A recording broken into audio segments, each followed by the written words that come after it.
So if you're seeing this, you understand that Genji is one of, if not the most technical characters in Overwatch.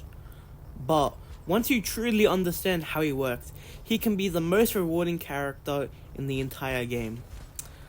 I'm going to quickly show you the basics of Genji, what you should do with him, all of his abilities and stuff, what perks you should pick, his combos, and I hope this helps you. Anyway, let's get into his stats. Let's start with Genji's primary fight, his Shuriken. Genji has two different variants. He has his straight line, which is his right click, and his horizontal fan, which is his left click.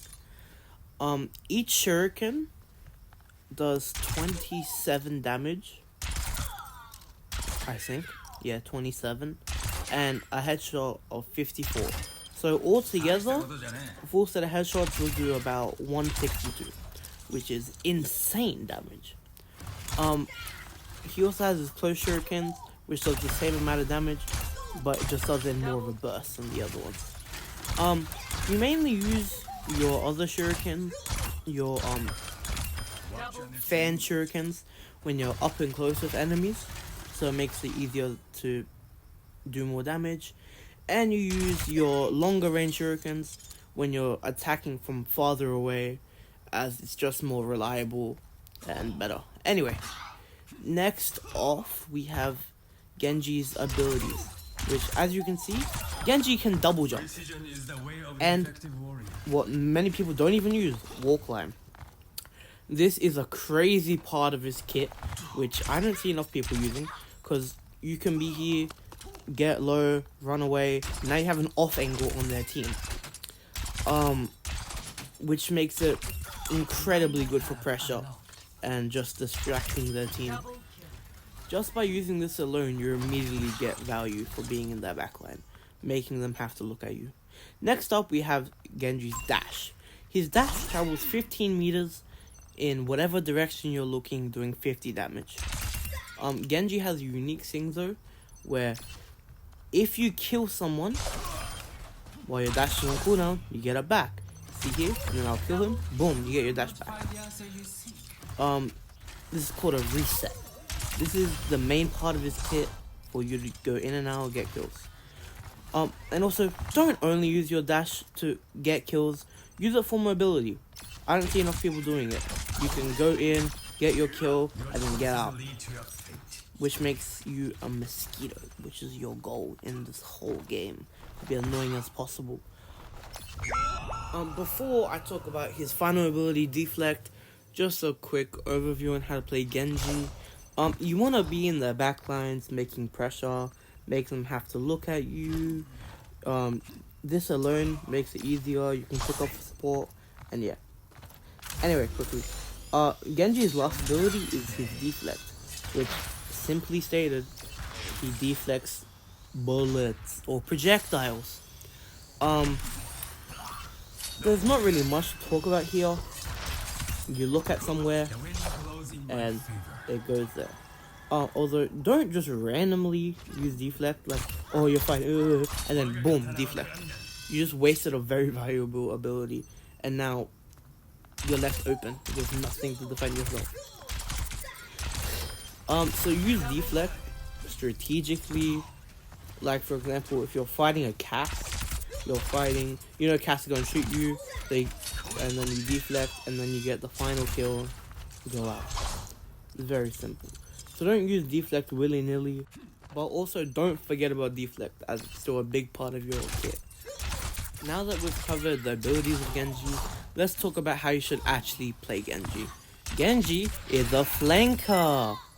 That doesn't mean you should stay in their backline or stay in the back of your team. You should be mixing up your dives with staying with your team, so you can have a surprise, so you don't just permanently if you keep doing it, you become obvious.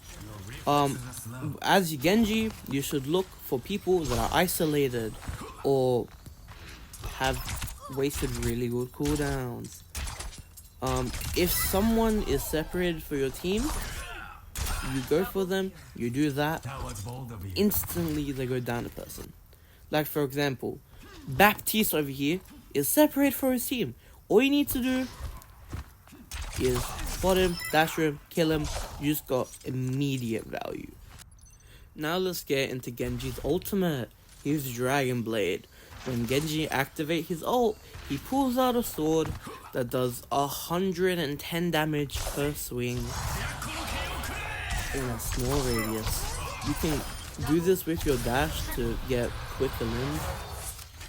But Genji's blade is not forgiving at all.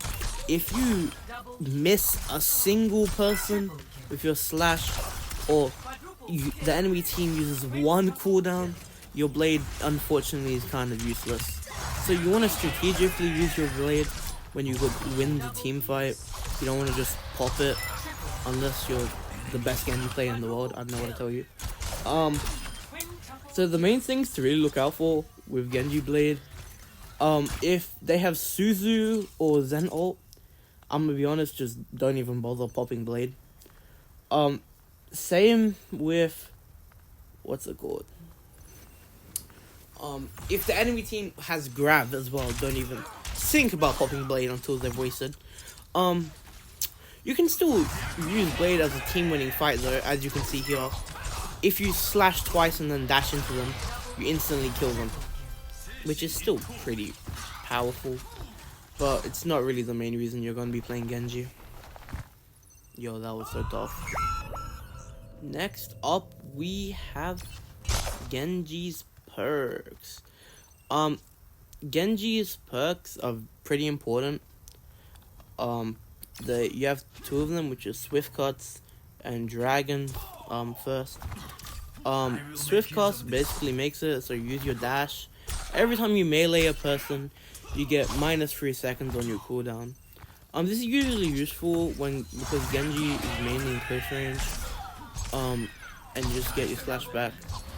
The other one is Dragon's First, which, as I just showed you, every single slice of your Dragonblade, I think it comes out to about a 32 health per swing. So every swing you get 2 health. Now we have Genji's majors, blade twisting and meditation. This one is up to your playstyle, really. If you're more of an aggressive person, definitely go for blade twisting, because it just makes it so as soon as someone is under half HP, you get an extra 25 damage, which for Genji makes it so you can one-shot a cast. And meditation, the perk basically makes it so your deflect lasts for 2 seconds, and every second you get a 50%, which makes it, if you know math, every time you do your deflect, you get an extra 100 HP. Anyway, if I had to pick ones, I'd probably pick the 3-second dash and the dash one again, mainly because Genji is a damage character. There's not really much to say. Anyway, now we have Genji's counters. The important thing isn't just knowing which heroes counters Genji. You need to know why they counter Genji. Basically every hero that counters Genji are beam heroes. Basically just because you can't deflect them. And I'm not gonna lie, I'm not qualified to teach you that. So if you want to do that, I recommend you follow someone else. But anyway, Genji has a couple of combos. So basically the combos are just a mix of your abilities, like hitting shurikens and then dashing into your enemy. Like, all you need to do is do a scatter shot melee, that's 200 damage. Your dash does 50. So if that's 250, that one shots half of the roster in the game. And once you start learning the combo, it's actually kind of easy. The first version of the combo, you go about 60 meters back, jump, melee. That was a slowed down version. What is Soldier doing? Holy shit. There's another one where you aim at their feet. As you can see, this one's a little bit less consistent, because you have to like properly aim at their feet, otherwise you just miss. So like if you go boom, then you jump melee, they're dead. It's like the first one, but you can do it from any range. There's another one if you're techie. You go 16 meters away, you do a 180, then you do the fan, shuriken, and melee. That's another one-shot combo. Genji has a couple of one-shot combos. That's the main one that I use, simply because I think it's the most consistent out of all of them. And yeah, that's basically everything you need to know to get started on Genji. Remember that you need to use your movement. I don't know why most people don't use it. It's actually kind of annoying. Don't panic deflect, because deflect is still a very strong ability. Don't dive if you don't have an escape plan. If you dive on someone and you're not gonna get a kill, you probably shouldn't have gone for that dive, if I'm gonna be honest. Unlike most ultimates, don't use your ult just because you have it and you're wasting time. Anyway, Genji has a really high skill ceiling, so don't feel bad if you're not hitting everything immediately. And without anything else to be said, I hope you had an amazing day, and I hope this helped. Bye.